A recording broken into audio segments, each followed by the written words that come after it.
1. Taking my bow. Melchester Rovers 33 Elbury Wanderers 195455. I remember my debut like it was yesterday.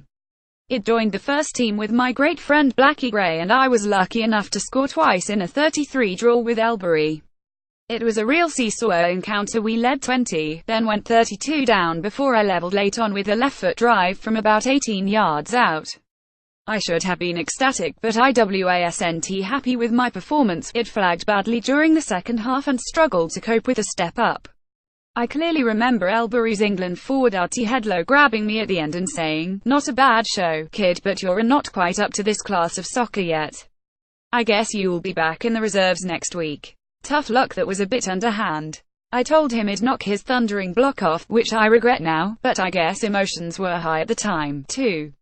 The European Cup and La Femme Fatale. Melchester Rovers 32 Netruno 196364. I never got to lift the World Cup like Bobby Moore, sadly, so this was probably the pinnacle of my playing career in a team sense.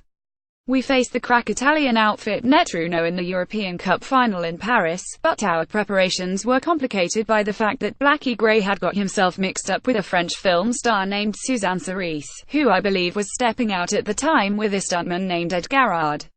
Blackie arrived late, only just making the game, and by half-time we'd been run into the ground and were 20 behind.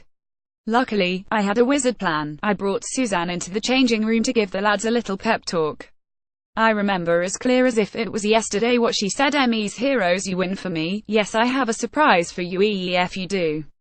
Needless to say, we turned things around to win 32. I scored the first, Blackie scored the winner, and Suzanne made good on her promise by throwing a lavish party to celebrate. Of course, she announced at that bash that she was marrying the stuntman, which was disappointing to Blackie, but we'd won the European Cup for the first time. 3. Rebel Bagota 12 Melchester Rovers 196,465. What a predicament that was, and that's an understatement. We were in South America to play Bagota in the Intercontinental Cup, but we'd been kidnapped by local brigands, deep in the jungle, purely because they wanted us to play an exhibition match against them. We beat them 172 despite some very, let's say, agricultural challenges on their part, but we had to escape on horseback and only arrived at the stadium to face Bagota just before kickoff. We hadn't slept for 48 hours, so we could barely move, and it was all I could do to stay awake out there.